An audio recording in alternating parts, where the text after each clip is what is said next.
Welcome to a special edition of The Look and Sound of Leadership. I'm Tom Henschel, and today I'm going to tell a story about The Show Must Go On. It's a true story of a real-life theater calamity. The story was prompted because I used the phrase "the show must go on" during the episode called "The Executive," which was January 2021. In the episode, I kind of stopped the episode and I said, whenever I use that phrase, "the show must go on," two thoughts happen simultaneously in my head. One is that was my religion for a long time. The show must go on. I remember in high school performing with a raging fever. I should have been home in bed, but the show must go on. I broke my ankle on stage. I finished the scene. The show must go on. I got whacked bad with a broadsword one night. Wow. And I pretended it didn't happen because it wasn't supposed to happen. So I just went on because the show must go on, right? That's my religion. That's one thought that happens. And the second thought that happens at the same instant is I was on stage one night when the show did not go on. And that's the story I want to tell you.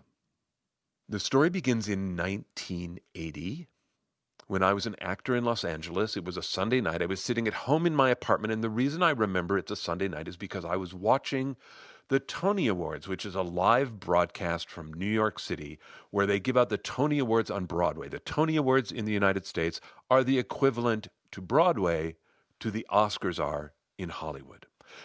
I had a local interest in the Tony Awards this year because a play that had originated in Los Angeles at a theater where I had worked many times, the Mark Taper Forum, they had sent a play from there to New York where plays usually go to die, and it had become a big hit. It was nominated for 4 Tony Awards: Best Playwright, Best Director, Best Actress, Best Actor. Wow.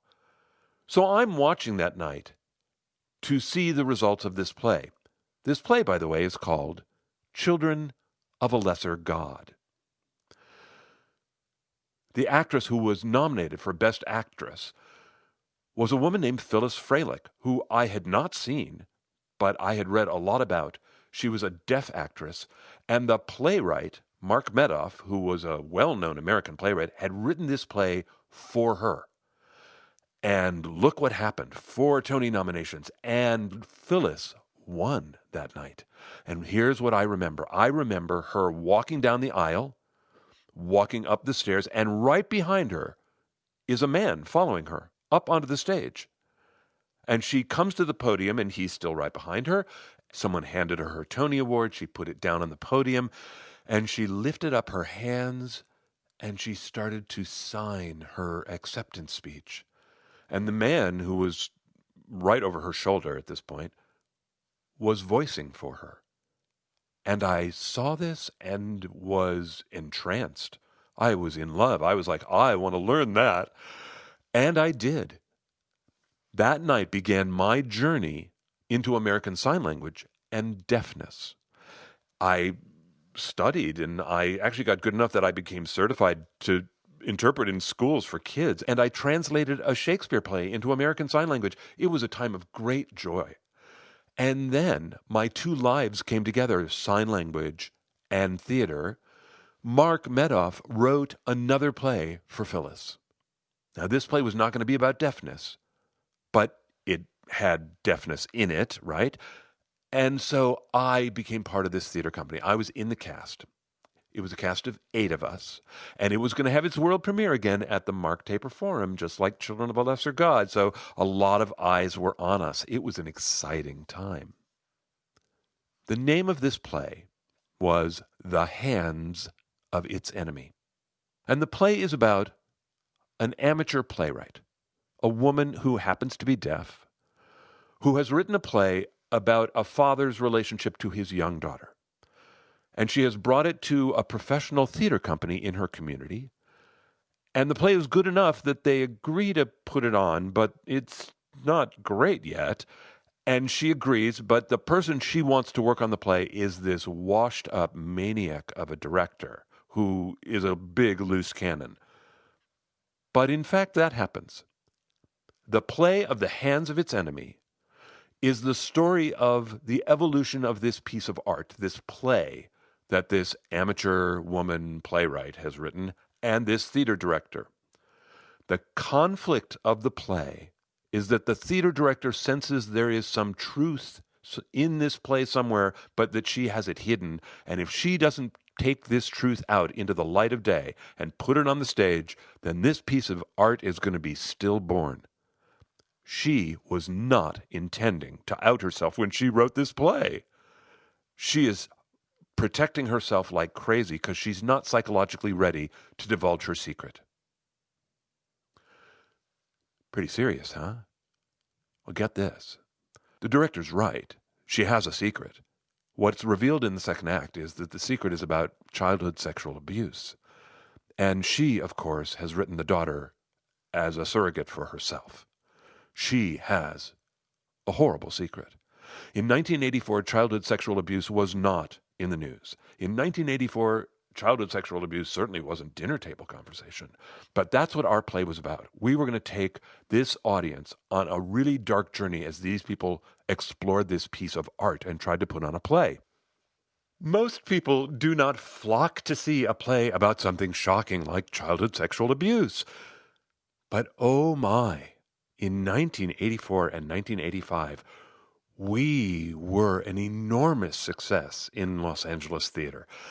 We started at the Mark Taper Forum, where there's about 750 seats, and we sold out every night, and there were lines at the box office every night.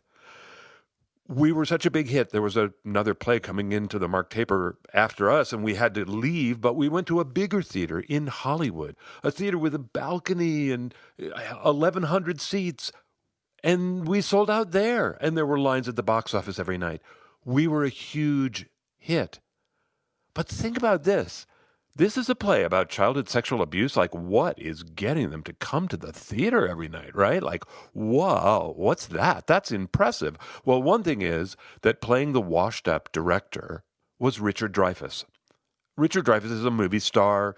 Richard Dreyfuss is an Academy Award-winning actor. Richard Dreyfuss has been around a long time. He's really funny, and he's great on stage. And there's Phyllis, and she is great on stage. But that alone can't get people up on their feet every night. We knew exactly what it was, which was Mark wrote a hilarious first act of these theater people being theater people, and they were just really funny, smart, witty, but nasty, and oh my. And it was fun. It was delicious. And the audience went with us because they didn't know. Maybe they knew by word of mouth at a certain point, but they were willing because we were so funny until about 3 minutes before the end of the first act. 3 minutes before the end of the first act, in a big scene that all of us are on stage to witness, one tiny corner of this secret gets revealed, and we on stage are all like, yeah, okay, here we go. But the audience is like, ooh, because they didn't see it coming, and we've just taken a turn, and then there's a curtain, intermission, they come back for the second act, they find out that it's about childhood sexual abuse. One night, we're about 5 minutes away from the end of the first act. So the audience has been having a wonderful ride, but tension is building, and Richard and Phyllis are down front towards the audience, right center stage. I am all the way over on the far side of the stage. From the audience, you would look and see me on your left. And I look across stage, and I'm looking at Phyllis's back, and I'm looking at Richard's face, and I'm in the scene watching this thing build, when I notice significant activity in the front row. Look, the show must go on. I learned in junior high school, you don't look at the audience. They're not really there, right? You don't break that wall. But I knew that I could glance without, moving my nose or my chin. I could catch a glance, and I look, and the snapshot that I saw was of a man on the aisle in the front row, crouched down, spinning out of his chair, running up the aisle as if for help. And next to him, one seat in, is a woman who looks like she's dead. Her head is back and her tongue is hanging out of her mouth. I had never seen that before. I snap my eyes back into the scene, and I am thinking, what do we do? On the one hand, the show must go on, right? But oh my gosh, we have a dead woman in the front row. Like, oh my. And I am paralyzed. Luckily, I did not have to make the call because Richard, figured out what was going on. He looks down at this woman. He takes 2 steps towards the audience. He looks up at the audience and he says to them directly, "Is there a doctor in the house?" And it is met with complete and total silence. And he waits. And then he says, "There's a woman here in the front row who's having a medical emergency. Is there someone who could help her?" At which point, of course, all hell breaks loose because it's theater in Los Angeles. Of course, there are doctors in the house. I mean, it's like half the theater is made up of doctors. In fact, at one point, really seriously, they were trying to get down the aisle. "I'm a doctor. Let me through." "No, I'm a doctor. It's okay." Like, it was like, oh my gosh. We have stopped the play.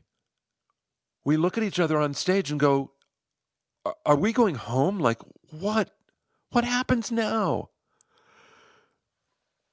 The person who makes that decision in a moment like that is the stage manager. In this theater, the stage manager's booth was all the way back up in the back of the balcony.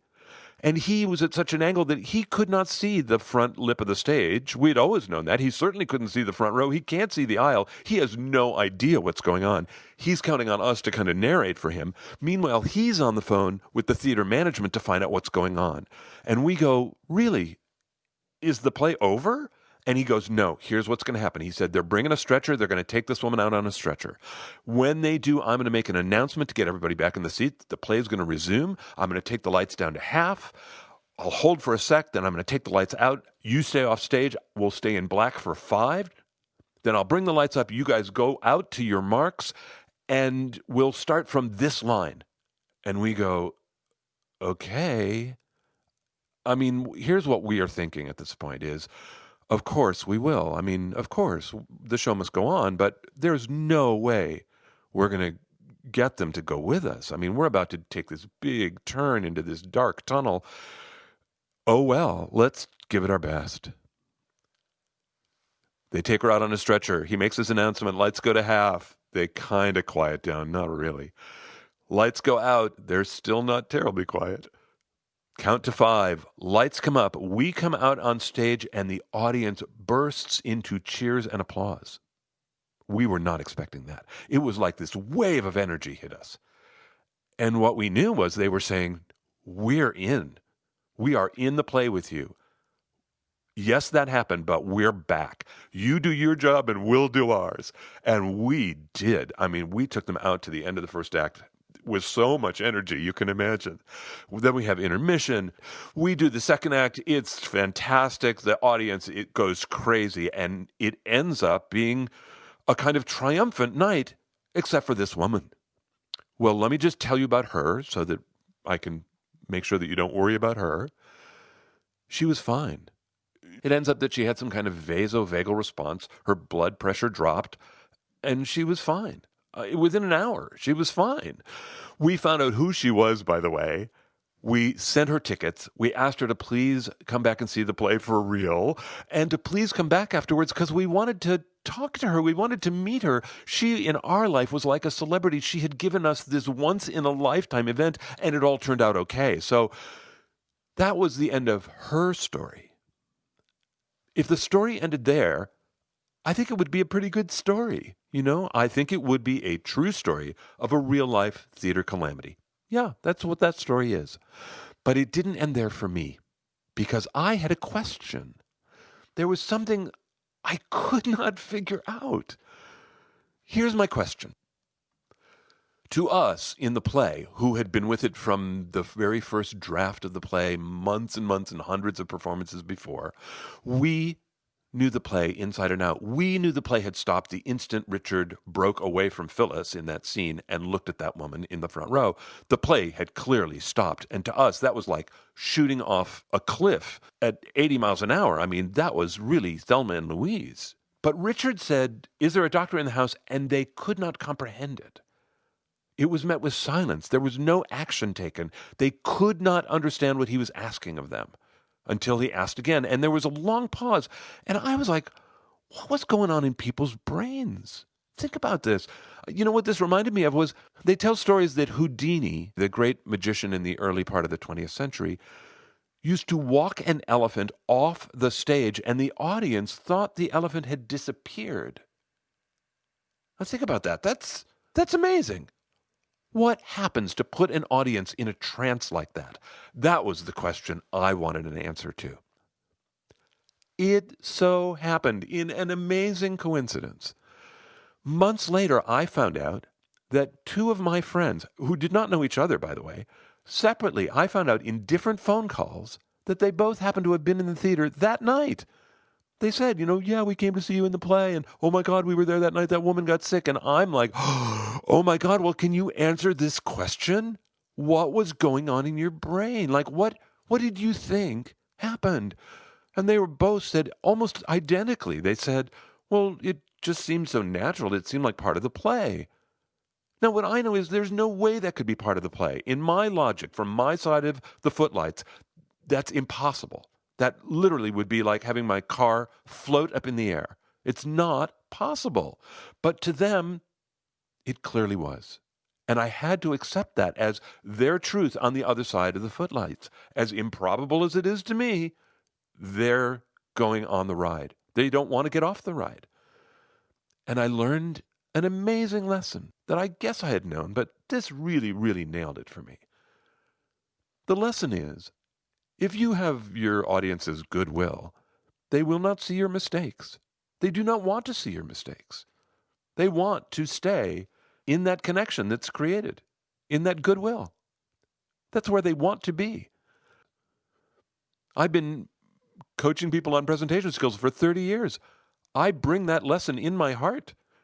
If you get goodwill with your audience, they will not see your mistakes, no matter how big they seem to you. For me, that lesson was always incredibly comforting, especially as I did more and more keynote speaking and all kinds of things, and even this podcast, where, if you have people's goodwill, they don't notice your mistakes. I love that lesson. I hope it's helpful for you, and thank you for letting me tell my story. Until next time, I'm Tom Henschel. Thank you so much for listening.